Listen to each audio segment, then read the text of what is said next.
Welcome. My name is Catherine Wessinger, and I'm a co-general editor of Nova Religio. I'm here today with Angela Coco. She is a sociologist of religion who has occasionally detoured into research and education. Her main areas of research interest are new religious movements, Catholicism, and paganism. Having served as senior lecturer at Southern Cross University until 2019, she now enjoys an adjunct position and continues to research and write about new religious movements. Welcome, Dr. Coco. Thank you for speaking with me today. Thank you very much for having me, Kathy. Your article, published in Nova Religio recently in the August 2020 issue, is titled "The Way of Livingness and Universal Medicine," and it's about a new religious movement in Australia. Universal medicine was founded by Serge Ben Hayan, and it practices healing therapies rooted in Western esotericism with influences from Theosophy and in particular Alice Bailey and the New Age movement. Ben Hayan teaches a worldview that he calls the way of livingness.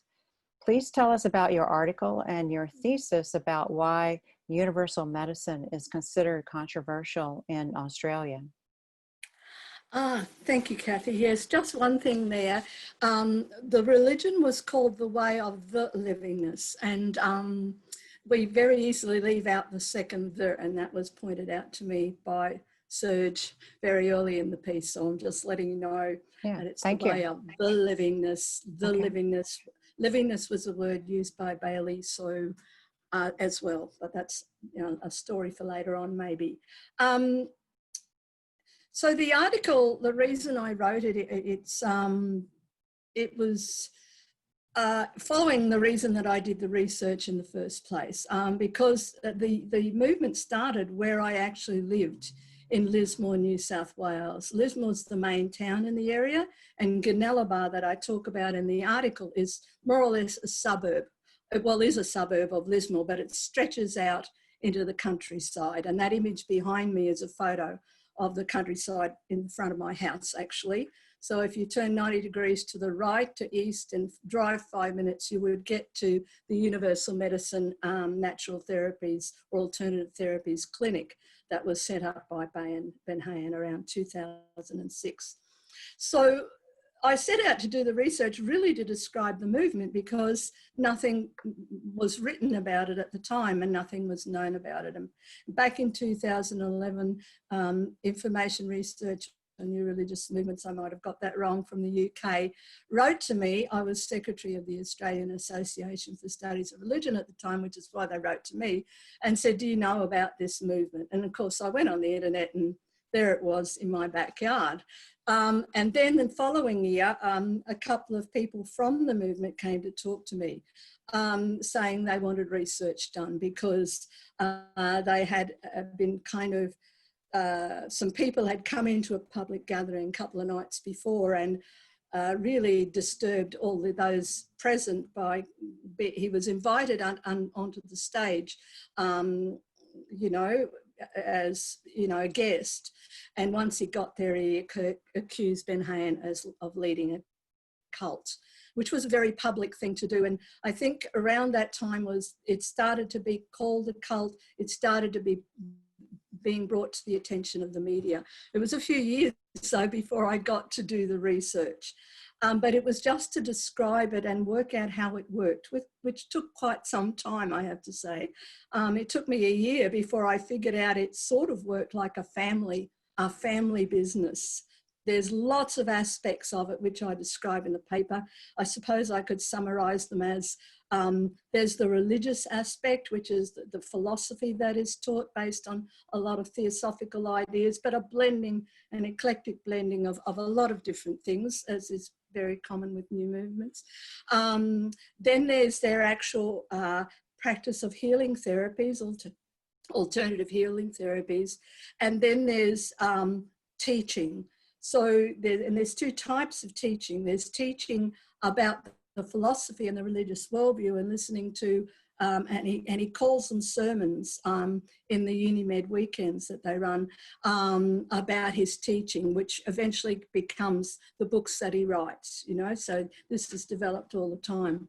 And then there's the teaching where people who want to learn the methods of the what he calls esoteric healing therapies, he has workshops to train them in that. And some people just will do training in what they call sacred esoteric healing. That's for people who are not really alternative therapist practitioners. But then there's the other healing methods that people who already practice various alternative therapies will come to learn how to do it in the way Ben Hayen teaches it, the esoteric way. So those are the main operational entities, if you like, of universal medicine. But there are others built around it that are started by Natalie, by the students started the internet site called UniMed Living. They created that, and they provide all sorts of advice and counselling on anxiety, all sorts of issues that you would find in the alternative health milieu. So I describe that organisational feature. I describe as best I can. It was a steep learning curve to learn about theosophy, and I'm still nowhere near knowing anything very much about that, because Bailey's books are very, very, there's a lot of them, and they're very long and intricate.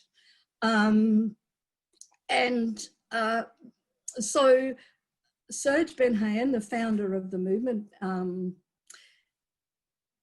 he had a range of revelations back in 1999. So I talk about a little what I know of his history and what those revelations did, what he did with them. And he said in those revelations that he learned, you know, those ideas just came to him, as lots of people who discuss revelations or insights do. They just come to them, and these ideas for a different way of doing therapy and treating your body and so forth. And he began to develop those in the ensuing years, okay, and practice them with family. And then he talked about the words. Well, he said he didn't hear words, but names came to him. It wasn't actually hearing voices so much, but these ideas came to him.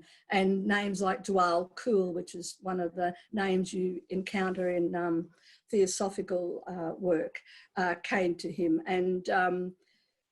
And then he started talking about these things to others, and these ideas and insights that came to him. And a couple of years after he was starting to talk about these things, someone gave him a book that was a compilation of Alice Bailey's writings called Ponder on This. And I think then he was encouraged, and he did sort of look into Alice Bailey's work. Serge talks a lot about being a very practical person, not a reader. We're all familiar with people who are very hands-on versus people who are delve into the depths of books. So he talks of himself as that kind of person, a practical person. And he says, I never really read all of her books or anything like that, but he looked into them when he uses that word, when he was impressed to do so, when he got the how should I say, the inspiration to look into them. So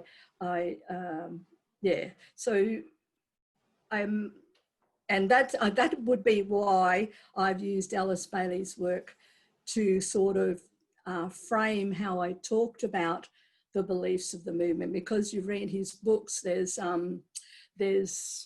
10 of them now, I think. Just so you're not just looking at me. I didn't realise you wouldn't see me on the Yeah, I see it. That's what they all look like. I've got a virtual background, so it's doing a weird thing. He often makes a reference to Alice Bailey's work and by name, you know, acknowledging, and to Helen Blavatsky, those wonderful women, although I might not be quoting him directly, but he references with great honour and respect and the insights that they provided. And he actually did say to me in an interview, and I quoted it in the article, that he now feels, and that the impress was given to Blavatsky, to Bailey, and now to him. And I know one can look at that and will say, well, you know, 5 years ago he was saying this and 10 years ago he was saying that. And if you read about other people who started new religious movements and their kind of ideas of who they are and what their message is develops over time, you know, with interactions from others and as they come to understand themselves. And I think that's very clearly happened with Serge as well, you know. So, and well, when I was talking to him, and I know, or from what you hear in other arenas, and there are many of them, there are other kind of angles on how he came or who he thinks he is and that sort of thing. So the teachings and beliefs, so he's elaborated and developed on those, and in a perennialist kind of philosophy, which is that idea that, and I'm using that commonly used meaning of perennialism, which is that these people believe that all religions are really pointing to the same thing, you know, or the same reality, whatever that is. And for Serge, and from how I understand the Theosophical movement too, that human beings came from an original source of light, and we were all sources of light, and we've become removed from our original divinity. And Serge believes that now around 2001, there was a second coming of Christ, which brought the consciousness of love and loving human relations back into the world, and he believes that we are human beings are at a stage now, he teaches, that we're not so tied to the material aspects of life anymore. We're able to develop our consciousness into, this would be my word, a more rarefied understanding of what human beings should be and what human relations should be. And the main factor of that is love for others, love, respect, and of course that leads to love and respect for your own body by keeping it healthy, by not treating it badly, by eating the right things, all that sort of thing. This brings up several questions for me, but yes.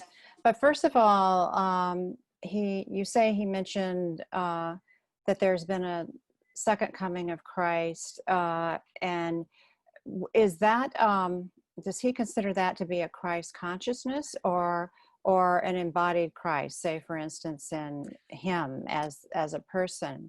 And then I'd like to follow up with a question. You mentioned Natalie earlier, and so I'd like to know, who is Natalie, and do other members of his family claim to receive revelations from the masters? Okay, and at the moment I said the second coming of Christ, I went, that's not going to sound right. Okay. Because he meant the Christ consciousness. Okay. Now, I've heard it said that he thinks he's God, that people call him God, some do. He may have said, I haven't heard any of that. And I haven't read any of that in any of his 10 books either. Okay. So it's, as I read it, it's the Christ consciousness, okay, of how to behave towards others. So that's the Christ one. His family, Natalie is one of Serge's 2 daughters. Natalie is very active in the movement. She She often works alongside Serge on the stage. So when he's up there presenting things, and perhaps I talk about the school of initiation in the weekends that they have, which occur about 8 times a year. They're called Unimed weekends, and they're very they follow quite a pattern, and and she will often, in the school of initiation, they're talking about levels of consciousness, or they're talking about a topic, whatever it is. I talked about the topic of order, and they're very practical things about, I don't know, how to run your relationships, or how to be conscious of the energies that are affecting you, and this sort of thing. And she'll often be there presenting along with Serge, okay, the ideas that he's presenting, especially in the way of initiation. Not when he's presenting the philosophy and he calls them public lectures when they're advertised online, but when you're there, they're called sermons. And I have to say, when I was there, it felt like going to Mass on Sunday, just because of the kind of ritual nature of the way those got done, which was kind of interesting. He presents those, but he has other people read what he's written and then provides a commentary on them. But Natalie does do a lot of input. And I can remember her saying one day, you asked about, do family members feel that they hear these revelations or claim? No, they don't. Well, they didn't claim that to me. I talked to Curtis and Michael and Natalie. However, Natalie did say at one of those things, it was when they were undergoing, Serge was in Sydney for the defamation case, and Natalie was running the event back in Gunnellabar. And she said, well, apparently I can talk on this because Serge says that I'm hardwired into the revelatory atmosphere as well. She said, so those were kind of her words, like, apparently I'm hardwired in. Serge tells me I'm hardwired into these ideas. So there you go. That's all I can say. Natalie and Michael and Curtis, they tell, they're not that very old, and they were young when the movement was, when Serge got his revelations. And they told stories about growing up, going to school, pursuing careers, and eventually kind of coming to, well, I'll go and check out what my dad is doing, at this weekend or at this presentation, usually just one of the presentations, and going, oh yeah, kind of like that, I might pursue this a little bit more. So they talked about pursuing careers and then, coming back or coming to the movement. And setting aside that they're members of the family anyway, Serge always talks about people, look, even though it might not appear this way from everything you read in the media, just here's what I'm saying, but you don't have to believe me. Put it to the test of experience, go out there and try it for yourself, So that's kind of what I hear all the time. And I get the very distinct impression that his children were given the same message, develop yourself, do your own thing. And they gave me words, I can't quote them now, but, when I ran this by Dad, and he said, well, go do that, that seems like an idea, pursue what you want to pursue. So why don't we talk about the controversy here some more? You mentioned a defamation lawsuit. And so what is the controversy in Australia about universal medicine? I think it was initiated and it is continued by individuals who were either unhappy with or, didn't like or whatever, for whatever reason, went along to presentations and or treatments by Serge Ben Hayen, and they didn't stay, they left. And the other individuals are relatives of people who are in universal medicine, which doesn't surprise us as studies of students of religion, of course, whose partners, relatives, mothers have joined universal medicine and of course changed the way they do things and conduct their relationships in their day-to-day lives, and those people are not happy with this new person, and they feel that it's damaging and to them and their relationships, and it goes on from there. So there's lots, what I'm trying to say is there's lots of controversies depending on what people have found problematic.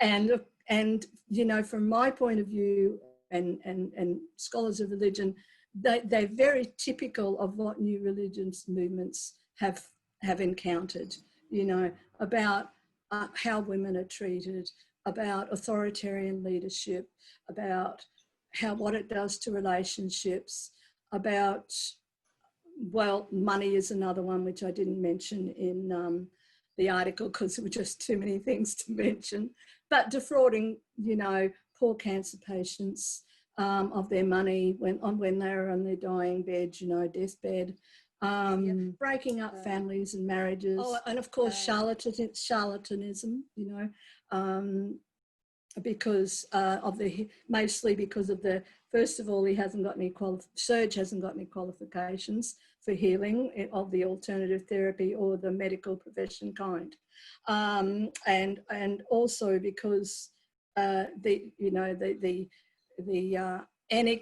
energetic understanding of healing, which is what the understanding of reality is in theosophical traditions anyway, is a very different thing from mainstream biomedicine. I think you call it biomedicine in the United States. And also treatment of young girls. We keep bringing in issues of you know, supposed inappropriate or, you know, having young girls over to his home and things like that. So there's this whole range of things. But what I argue in the paper is there's all those things. Some of the things that are pointed to, quite a few of them actually, like, first of all,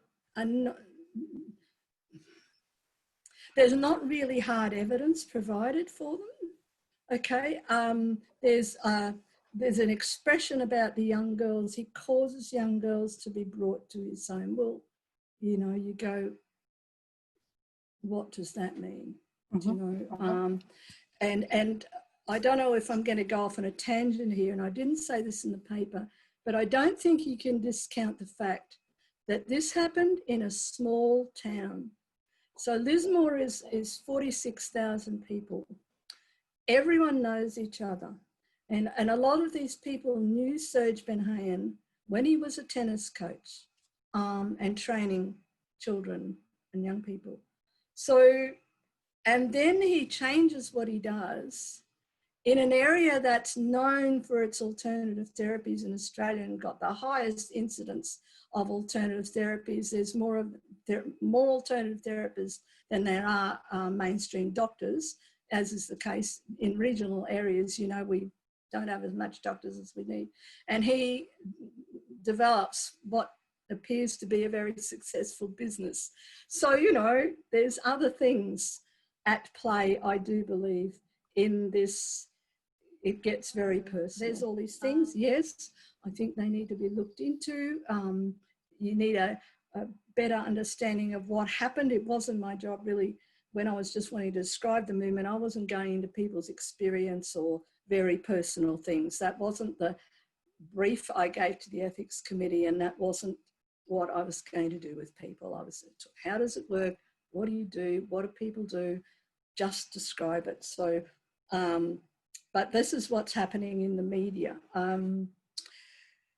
So I think it's really threatening, not just on all these little fronts, but because it's organised, you know, unlike the small cells of New Age practitioners, they have their little practice or they have a little group or whatever, and they don't really have a lot of motivation to, well, not overt, to actively change society. It's self-improvement or things like that. Universal medicine has premises. People gather there on a regular basis to either do the workshops, listen to the public lectures, do yoga, all the various things that happen. There's a big hall they have now, the Hall of Ancient Wisdom, which is down the road a little way from Gunalba, in Wollongbar. So it's very visible. It's also very organised. And it has a health clinic, which is also very visible and brings lots of people together. But also, you listen to his agenda, and it always comes back to develop your consciousness, develop your awareness of energies that are affecting you and how you're affecting others, and because you want to come from this place of love, which has this particular kind of energy. And but you're doing that to advance human evolution, to advance human consciousness, so we no longer have the state that we have now, this consciousness, this conflict kind of consciousness, antagonistic kind of consciousness. We have human relations that are more respectful and loving towards each other. We can move beyond the conflict model, if you like.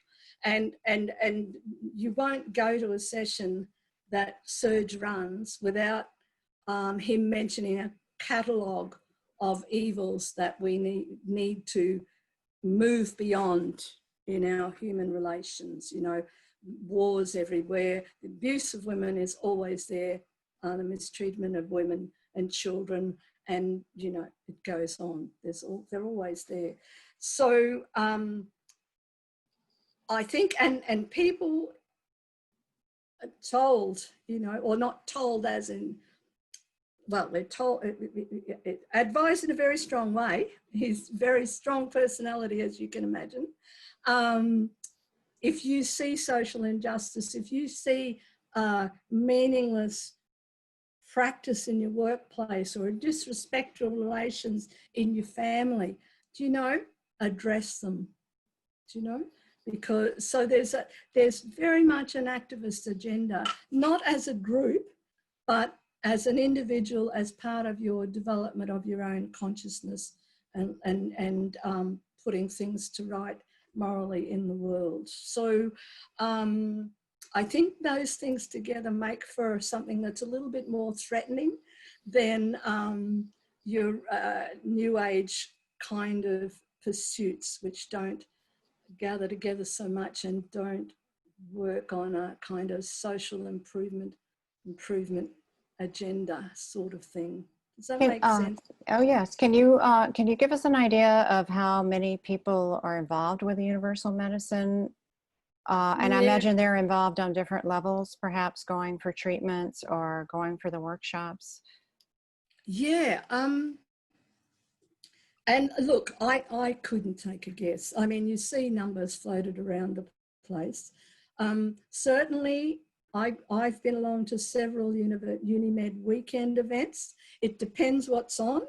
Like some days, there was one day they must have known he was going to talk about men's relationships and men's things, so there were more men there than usual. That was the 20% men present day, but there were also 450 odd people there, because I do a count. The chairs are all lined up in rows. It makes it easy to count. So there was never less than 200 people there for the public lecture on a Saturday. So it ranged from 200 to 450, 500, depending, you know, on the day. That was here well, not here, I'm in Brisbane now. It's a bit of a slip there. That was in Wollongbar at the Hall of Ancient Wisdom. I reckon it holds about 500 people. Serge travels to other places in Australia, Sydney, Melbourne, to give lectures as well. I don't know how many people, but it's very likely there'd be the same kind of numbers. I mean, Northern Rivers is a lot of little tiny communities, you know. I should say, though, that when he presents in Wollongbar, it's also live online. So people tune in from wherever they are. I don't know how many of those there are, and I must admit I never asked that question. So I don't know about that. And of course, he has a centre in the UK, in Somerset. His daughter Simone lives in the UK and works in the UK. And I haven't looked into how many go there either. On their website, they talk about having an, presence in many countries now, and translating into some other languages. So I know that's not very helpful, but I couldn't, the research didn't go that far, Yeah, no, that's very helpful, because that indicates it's not a small group, and it is a consequential number of people who are attracted. Were you surprised by anything that you found in your research on universal medicine? I have to say, not really, no. When you study religions, and new religions especially, there's a lot of things that's the sort of thing that happens. That's the sort of thing people who have revelations do. Yeah, those beliefs, I'm familiar with those. The thing that not surprised, so much surprised me that was different was what I was just talking about, the very clear telos, the very clear goal that you are developing your consciousness to improve society. Like that, I wasn't expecting to hear that, and that is very clear. Approach others with love, and deal with injustice when you see it, that sort of thing. What surprised me was my experience in the process of doing the research. Is that of interest? Or yes, please reflect on that, please. I didn't make any friends doing this research. I might have lost some. Because again, and that's why I wanted to say something about it happened it's in a small community. Southern Cross University's main campus is in Lismore, and that's where I worked. Now, there are people who work at Southern Cross University who are members of Universal Medicine, and they were ferreted out one way or another by their actions. And then there is everybody else. And as time went by, it became very clear to me that there were two camps. There were those who hated Serge Ben Hayen. Everyone who were not part of the movement wants to get rid of them, and it's talked about this way by Esther Rocket and the people who are in her kind of study group, come production group, whatever they do, because I haven't talked to them. And the people who, are not part of universal medicine are very much against them, very afraid of them. People kept being afraid, my colleagues kept being afraid that I was going to be seduced, or, they didn't ever use the word brainwashed, but seduced was pretty much the idea. I'd be somehow suspiciously drawn in and forever lost to them, And then there were people who were universal medicine people, and those were two very wide apart camps. And the antagonism from the non-universal medicine people it's really, really clear. And so when I gave papers, and I've given other papers, both sides would read it the opposite of what I had intended. One side would say, "Oh, you're an apologist." They didn't use that word. Only sociologists do that. You're an apologist for universal medicine, but there's this and but there's that. And when I put a counter argument, you know, compare it with some other religion that does exactly the same thing, you know, it'd be kind of, you know, they go away. And then, and of course, universal medicine people would feel that I wasn't presenting them accurately, wasn't coming perhaps from my love place, and which I believe I actually do, by the way. And so I to this day, yeah, I said to my students last week, I said I didn't make any friends in this process, and still not. I'm waiting for the downfall from the article. Yeah, so. Well, that's very interesting and also very challenging, you know, for you personally. But one thing you're indicating here is that universal medicine is attractive to educated people. If you have colleagues at the university who are involved with it, but then you have other colleagues who have formed a strong opinion against it, and for you, that's an uncomfortable research position to be in. So I hear you. Yeah. Yeah, yes. And I will say, I knew it would be too, because I interviewed Serge 4 times, very long discussions with him. And as you can appreciate, he was, you know, they're wary about how you're going to present them. And of course, you've got to be aware that when you spend that much time with someone and you listen to their philosophy and that sort of thing, that, you know, somewhat, you know, one of our sociologists interpreted it as an interpretive drift that goes on, you know. But there's other things that go on too. And so I had a critical friend who's a colleague who, I did have one friend, I haven't lost him. I asked him if he would be a sounding board for me, and could I chat with him, and was my perception of what went on here accurate, or did it seem weird, or was I losing my mind, or was I, you know, getting seduced, or what, you know, you can be seduced on many, many levels, you know, not, you know what I mean? Psychologically, emotionally, there's many levels. Yeah. And so he was very helpful, Dr. Des Tremaki. He studies ayahuasca movements in Australia. So he was very good, and I also kept a reflective journal. I haven't been going to read it recently, and I haven't written in it for a while, but I wrote things down after interviews and other things that we did. Adherence, so anyway, very much a middle class movement, yes. You go along to the Hall of Ancient Wisdom, and, you know, like some sociologists, you look at all the cars that are there, you know, and they're not the beat up old Holdens and Fords that most Australians drive, you know, or the cheaper cars. They're up in the next bracket a little bit. The Audis and that sort of thing. And I mean, I know quite a few of the people. Some of them came to do trades work at my house, you know, like, you know.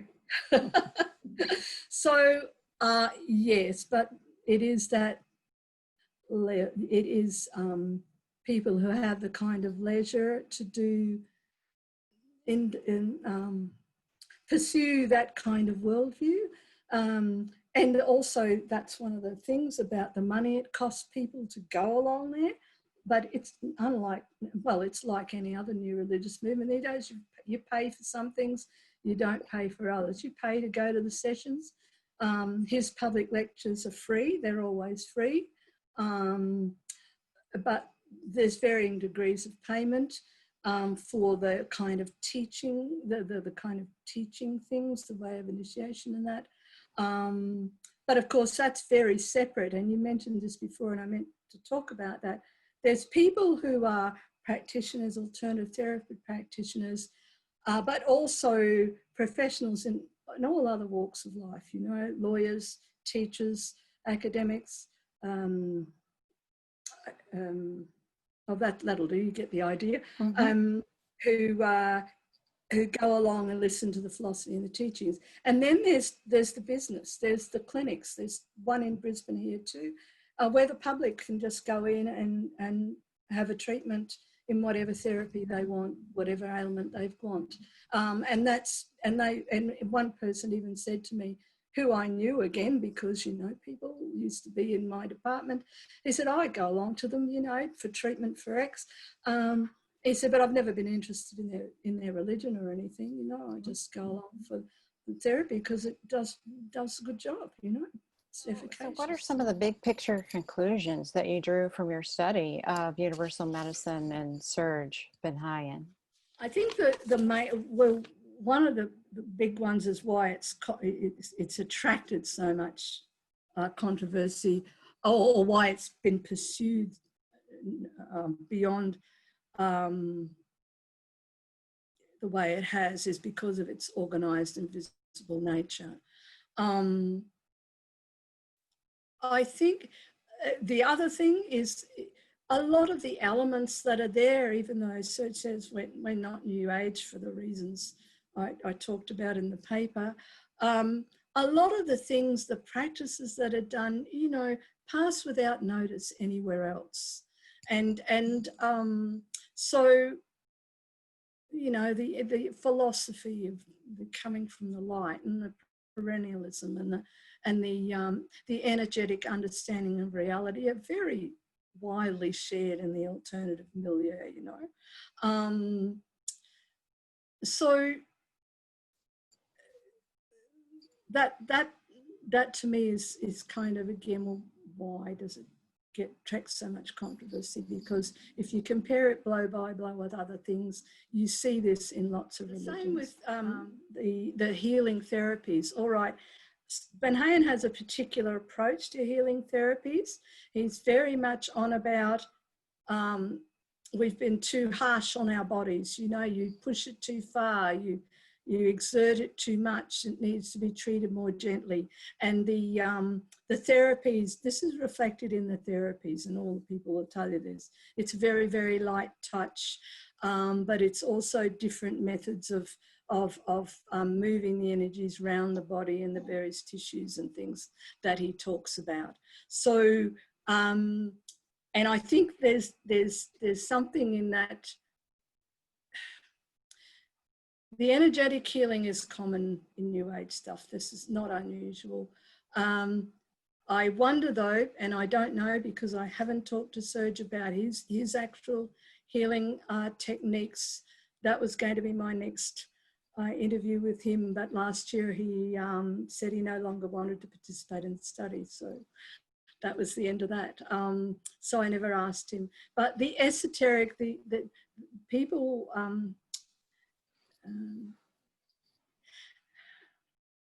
it's very hard to talk about this sort of thing. The chiropractors don't talk about it. You know, they downplay the esoteric nature of their teaching. Do you know, as what was the name? Holly Falk.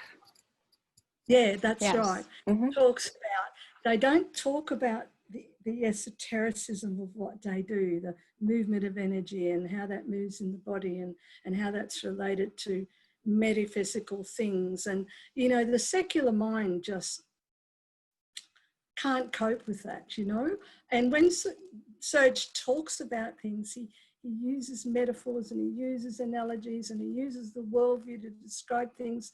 And people just look at that and go, well, secular mind just goes, this is just rubbish, you know. But if you're in a worldview and you're explaining it from within an understanding of a metaphysical worldview, it means, you know, it makes sense. It makes perfect sense. He doesn't shy away from talking about that stuff as part of the healing of the body.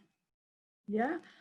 Whereas others, even Reiki, various ones, you know, it's not the obvious thing, apart from it not being organised into, you know, an ongoing teaching, you know, nearly 1 weekend a month and things like that. So, yeah, I think those are the main things. And the other big thing was, I think that kind of part needs to go into how people understand what is happening to them in a therapy session, particularly those who've left and how and why, you know, they did what they did and experienced it, a very phenomenological study, because this brings in a lot of Eastern philosophies, and we have the tantric stuff there, you know, the mystical stuff, which is also in Christianity. All you got to do is read The Cloud of the Unknowing or something like that, and you get a whole different sense of what sorts of things can go on experientially in your body. Do you know what I mean?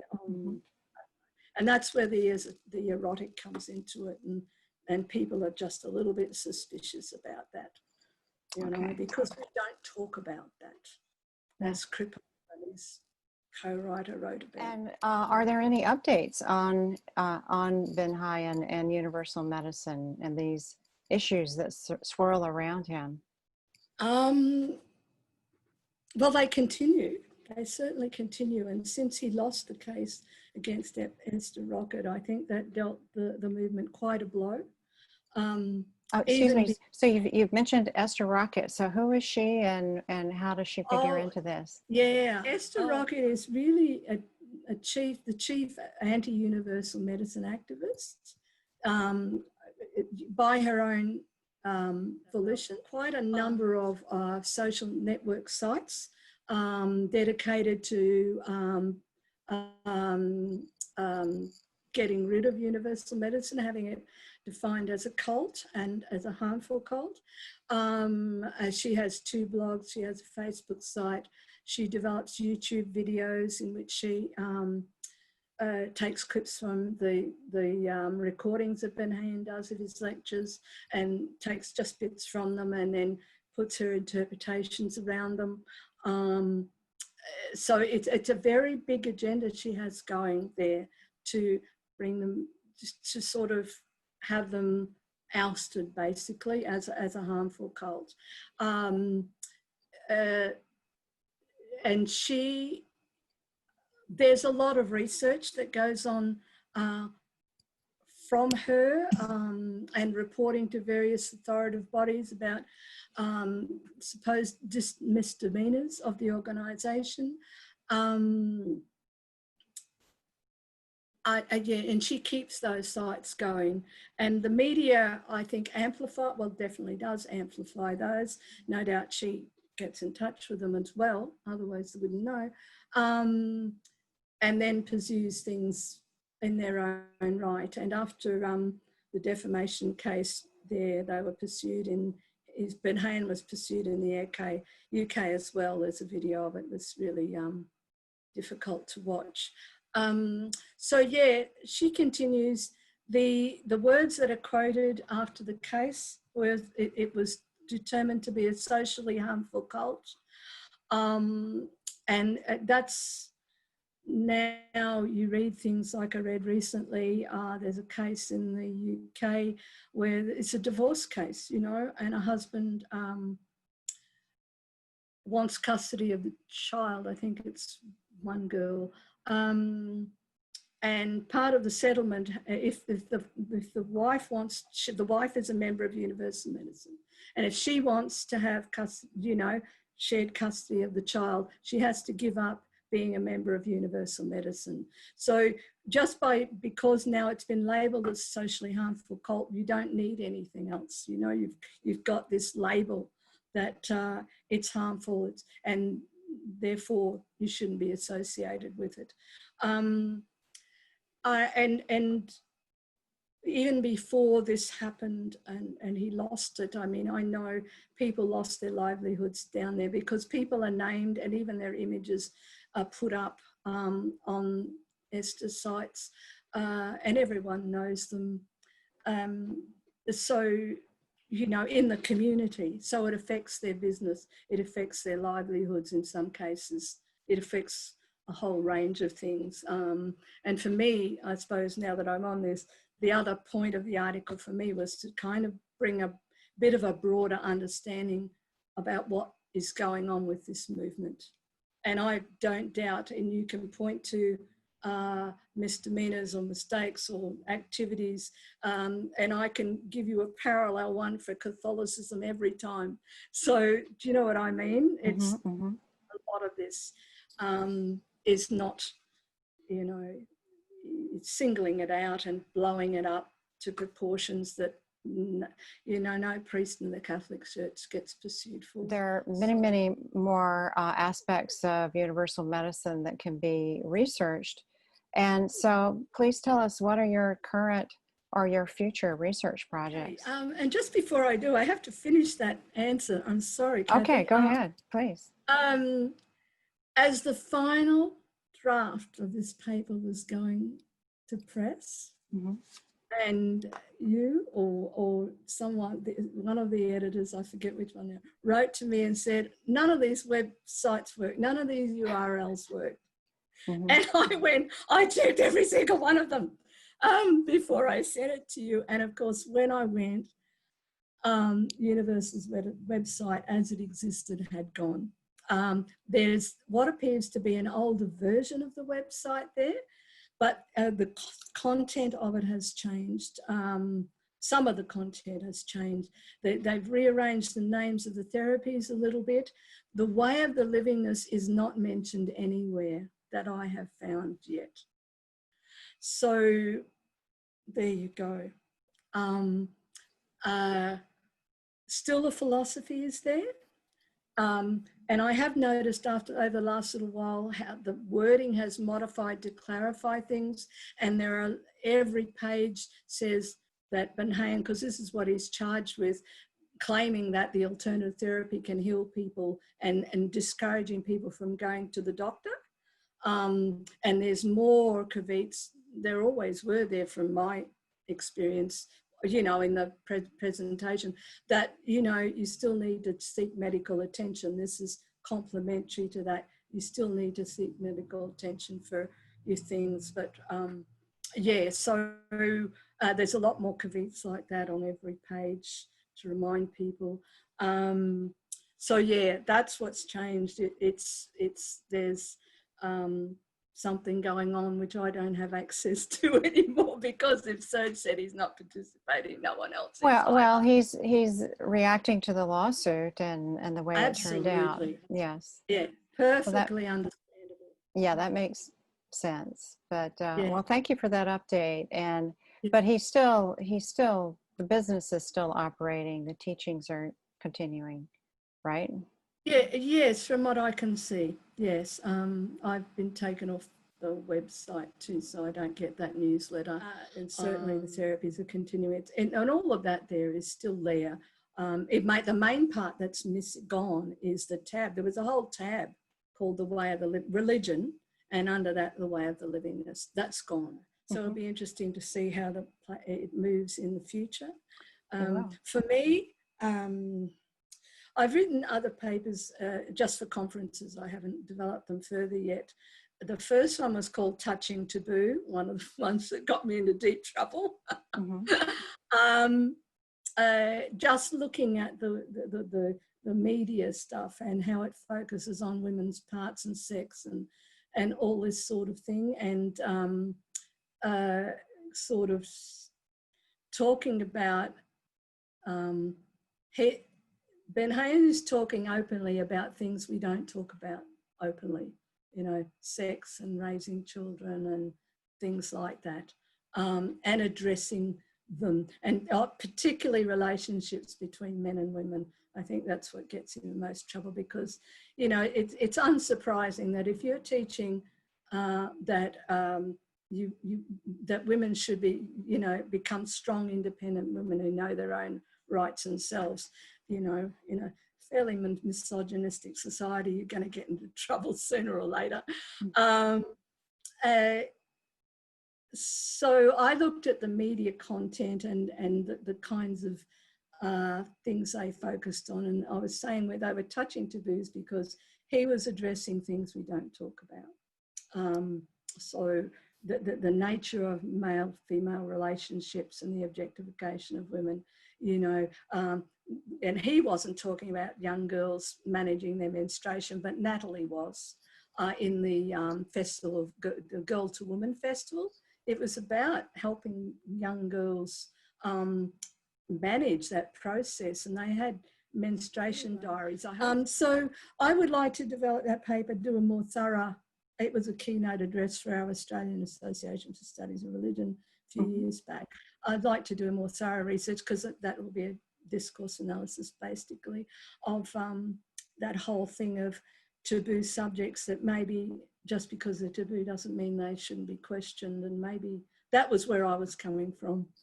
Taboos are not helpful sometimes. Sometimes, you know, the whole reason abuse of children happens, and I'm talking from personal experience now, I'm not talking about Serge, is that you're not allowed to question adults. You're not allowed to say terrible things about adults, or you weren't when I was a child. So, you know, taboo, that's a taboo we should look at, you know. Yes. So that one, and then I had a go at looking at the ritualizing elements of universal medicine in the CESNA conference last year. I'd like to develop that up a little bit, see if it's got somewhere to go. And immediate research-wise is I'd like to talk to the people now who've left universal medicine to get that story, because the story is really on the edge of something. It's really not the whole story. Well, thank you for doing this research and sharing one part of it and publishing it in Nova Religio, but also sharing about your other research also, because there, as you know, there are many different angles that this movement can be approached from. And so I look forward to reading your other papers and articles also. So thank you very much for talking with me about your article and your research on universal medicine and Serge Ben Hayan. And I think this is a movement that's definitely that new religion scholars need to be aware of. And so thank you for putting them on the map of new religion studies. So thank you.